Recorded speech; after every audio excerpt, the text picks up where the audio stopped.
છો બધા મજામાં. તો આજે આપણે વાત કરવાના છીએ કે એશિયાટિક લાયન અને દીપડા જે હાલમાં આપણા ગામની આજુબાજુનો વિસ્તાર કે જેને આપણે બૃહદ ગીર કહેતા હોઈએ છીએ, સ્થાનિક ભાષામાં આપણે ગ્રામ પંચાયતની જમીન, ગ્રામ પંચાયતનો ખરાબો કે પછી આપણે ખારા તરીકે ઓળખતા હોઈએ છીએ. તો એ વિસ્તારમાં હાલની પરિસ્થિતિમાં સિંહ અને દીપડાની સંખ્યા દિવસે ને દિવસે વધતી જાય છે.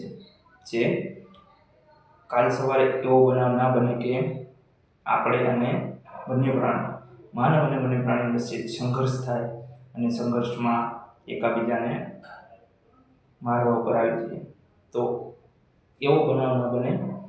આ વિડીયોનો ખાલી એ જ મતલબ છે, એ જ હેતુ છે કે આપણે અને વન્ય પ્રાણીને કોઈ પણ જાતનું નુકસાન ન થાય. એના માટે આપણે કેવા પગલાં લઈ શકીએ, કેવી તકેદારી, કેવી સાર સંભાળ રાખી શકીએ કે આપણે અને વન્ય પ્રાણીને ઓછું સામસામે આવવાનો બનાવ બને. તો ચાલો વિડીયો શરૂ કરીએ. તમે જો અમારી ચેનલમાં નવા હોય તો વિડીયોને સબસ્ક્રાઈબ કરજો, લાઈક કરજો અને શેર કરજો, જેથી કરીને આવતા સમયમાં અમારા વિડીયો તમારી પાસે પહોંચતા રહે અને તમને થોડું ઘણું જ્ઞાન આ વિડીયોમાંથી મળતું રહે. તો ચાલો વિડીયો સ્ટાર્ટ કરીએ. પહેલાં તો આપણે એ વસ્તુ કે હાલ જે આપણા રેવન્યુ વિસ્તાર, ગ્રામ પંચાયતની જમીન કે જે પણ કોઈ આપણા ગામની આજુબાજુની જે સીમ વિસ્તાર છે, સ્થાનિક લોકોની જમીન અથવા પંચાયતની જમીન, તેની અંદર હાલ વન્ય પ્રાણીઓની સંખ્યા વધતી જાય છે. દીપડા હોય, સિંહ હોય, હિંસક પ્રાણીઓ છે, આપણે કહેતા હોય ને હિંસક પ્રાણીઓ, માંસાહારી પ્રાણીઓ, એને આપણે દિવસે ને દિવસે સંખ્યા વધતી જાય છે. પણ એ આપણા માટે ખતરો નથી. પહેલી વાત એ તમારા મગજમાં એવું હોય કે નહીં, સિંહ કે દીપડો આપણા માટે ખતરનાક સાબિત થઈ શકે, પણ એ તમારો વહેમ છે. મિત્રો, મનુષ્ય કરતાં એકે પણ વસ્તુ ખતરનાક નથી. ખતરનાકમાં ખતરનાક કોઈ વસ્તુ હોય તો એ મનુષ્ય છે, જે આપણે અને તમે બધા સૌ લોકો જાણો છો. હવે આપણે વાત એ કરવાની છે કે મનુષ્ય અને વન્ય પ્રાણી વચ્ચેનો જે સંઘર્ષ થતો હોય છે, એને આપણે કેવી રીતે ટાળી શકીએ, કે એ સંઘર્ષ ના થાય એની માટે કેવા ઉપાયો કરવા જોઈએ કે જેથી કરીને આપણે એ બનાવથી બચી શકીએ, આપણો જીવ અથવા વન્ય પ્રાણીનો જીવ આપણે બચાવી શકીએ. જ્યારે પણ તમે લોકો ગામથી તમારી સીમમાં એકલા અથવા મિત્રો જોડે જ્યારે નીકળો છો, ત્યારે એવી જગ્યા આવે છે કે જ્યાં સિંહ પ્રોપરલી વસવાટ કરતો હોય, દીપડા પ્રોપરલી વસવાટ કરતા હોય, તો એવી જગ્યાએ સિમ્પલી તમારે અવાજ કરતો જવાનો. એકલા હોય તો અવાજ કરવાનો, તમારી સાથે કોઈ મિત્રો હોય તો અવાજ કરવાનો. અચાનક એવો કોઈ વળાંક આવે રસ્તામાં, તો એમાં અચાનક તમારે વળી નહીં જવાનું. પહેલાં તો જોવાનું આજુબાજુ કે કોઈ વન્ય પ્રાણી અહીંયા હશે ખરું, ના હોય તો નીકળી જવાનું, અને જો હોય તો અવાજ કરવાનો.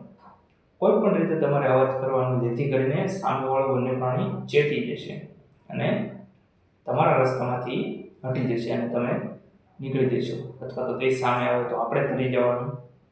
એટલે આપણી વચ્ચે ને એની વચ્ચે જે સંઘર્ષ થાય, જે હુમલો કરે, એ બનાવ ટળી જાય અને આપણે સેફલી આપણા રસ્તે જઈ શકીએ.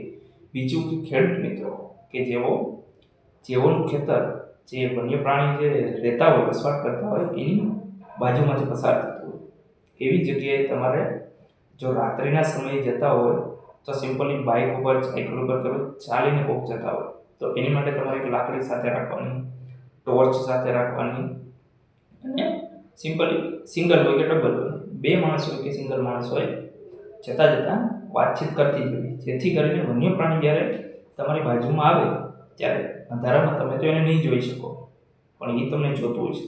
જો તમે અવાજ કરશો, તમારી પાસે ટોર્ચ હશે, તો એ તમારો એને અહેસાસ થઈ જશે કે અહીંથી માણસ પસાર થઈ રહ્યો છે. એટલે ક્યારેક એવું બને કે આપણે મૂંગા જતા હોઈએ, કોઈ અવાજ ન કરતા હોઈએ, ખાલી પગનો ધીરો અવાજ આવતો હોય, તો વન્ય પ્રાણી, સિંહ કે દીપડા હોય, એ પોતાનો શિકાર સમજે છે અને પોતાના શિકારની તરફ એ શિકાર કરવા આગળ વધે છે, જેથી કરીને આપણને આપણી પર હુમલો કરવા આવે છે. પણ વાસ્તવમાં એવું નથી હોતું. એને ગલતફહેમી થાય છે. એટલા માટે મેં શું કીધું કે વન્ય પ્રાણીની આજુબાજુ તમે જાઓ તો તમારે સિમ્પલી એમાં અવાજ કરતો જવાનો, એટલે વન્ય પ્રાણીને ખબર પડે કે ના આ ઇન્સાન છે, મારો શિકાર નથી. પછી તમે જ્યારે ખેડૂત ભાઈઓ રાત્રિના સમયે તમે જ્યારે તમારા ખેતરનું રખોપો કરતા હો ત્યારે તમે ઊંચાઈ મેળો બનાવીને એની ઉપર સૂવાનું વધારે રાખો, જેથી કરીને જ્યારે પણ સાંજે તમે સૂતેલા હોય ત્યારે વન્ય પ્રાણી પાસેથી ગુજરે તો ઓછો બનાવ બને કે તમારી કોઈ હુમલો કરે. પણ જ્યારે તમે ખાટલા ઉપર અથવા નીચે જમીન પર સૂતા હોય તો ક્યારેક ક્યારેક કેવું હોય કે જે પાટલા ટાઈપના જે જનાવર હોય તમે કે 6-7 મહિના કે 12 મહિના એ સિંહ કે તમારી ઉપર હુમલો કરવાના વધારે ચાન્સીસ હોય, કારણ કે એ બધી વસ્તુ રમતમાં કાઢતા હોય. આપણે નાના છોકરાથી બધું વસ્તુ બાંધે તો એ બધું રમતમાં કાઢતા હોય, એવી રીતે વન્ય પ્રાણીને પણ એવું હોય છે કે એ રમતમાં કાઢે છે, એટલે એ આપણી પર હુમલો કરે.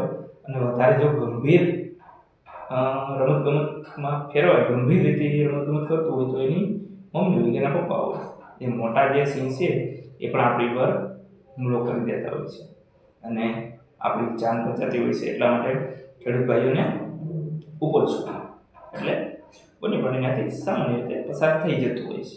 બીજું કે તમે જે નોનવેજ ખાઓ છો, કે જે આપણે દરિયાકાંઠાના વિસ્તારમાં જે લોકો મચ્છી ખાય છે એના માટે કે જ્યારે પણ તમે મચ્છી ખાઓ એનો વધેલો જે ખોરાક છે, તમે જે ખાઈ લો એના જે વધેલું જે હિસ્સા હોય એ તમારા રહેઠાણથી આગળ નાખો, જેથી કરીને દીપડો સાંજે એની વાંસ સૂંઘતો કે બીજા વન્ય પ્રાણીઓ વાંસ સૂંઘીને ત્યાં આવે એટલે તમારી પર હુમલો કરવાની શક્યતા વધી જાય. એટલે એ જે તમારો વધેલો જે ખોરાક છે એ દૂર રાખવાનો રાખો, એટલે શું છે કે એનાથી તમે સાવચેત રહી શકો, તમારી પર હુમલો ટળી શકે છે. બસ આ વિડીયોમાં આટલું જ મારે કહેવાનું હતું કે વન્ય પ્રાણી અને માણસો વચ્ચેનો જે સંઘર્ષ છે આપણે કેવી રીતે ટાળી શકીએ, કારણ કે સિંહ આપણું ઘરેણું છે, ગીરનું ઘરેણું, ગુજરાતનું ઘરેણું, ભારતનું ઘરેણું કહીએ તો પણ એ વ્યાજબી છે. સિંહ ફક્ત ભારતના ગુજરાતના ગીરમાં જ જોવા મળે છે. પૂરા વિશ્વની વાત કરીએ તો હાલમાં તેની સંખ્યા 850 સમથિંગ છે, જે દિવસે દિવસે વધતી જાય છે. પણ આપણે તકેદારી રાખવી જરૂરી છે કે સિંહને કોઈ પણ જાતનું નુકસાન ન થાય. આપણી લીધે ક્યાંક કેવું બનતું હોય કે કોઈ ગામમાં સિંહે મનુષ્યને મારી નાખ્યો હોય તો માણસ અગ્રેસિવ થઈ જાય, ખીચકા થઈ જાય અને સિંહને મારવા માટે જાય છે. પણ આપણે એવું ના કરવું. પહેલાં તો તમે એ વિચારો કે સિંહ કોઈ દિવસ માણસ પર હુમલો નથી કરતા. અચાનક એવો બનાવ આવે કે સિંહ ગભરાઈ જાય, એવી પરિસ્થિતિ આવે ત્યારે જ સિંહ હુમલો કરે છે, બાકી સિંહ કોઈ દિવસ હુમલો નથી કરતા માણસોની જેમ. એટલે આપણે ગંભીરતાથી એ વિચારવું જોઈએ કે આપણે સિંહને કોઈ પણ જાતની નુકસાની ના થવી જોઈએ. જો નુકસાની થશે તો એ આપણા ગૌરવસુમય એવા સિંહ માટે એક નુકસાનકારક સાબિત થશે. હાલમાં આવી બધી ગતિવિધિઓ શરૂ છે, પણ આપણે આપણા મનથી વિચારીને આ એસેટિક લાઇનનું રક્ષણ કરવું જોઈએ. તો બસ આ વિડીયોમાં આટલું જ. તો જય હિન્દ, જય ભારત.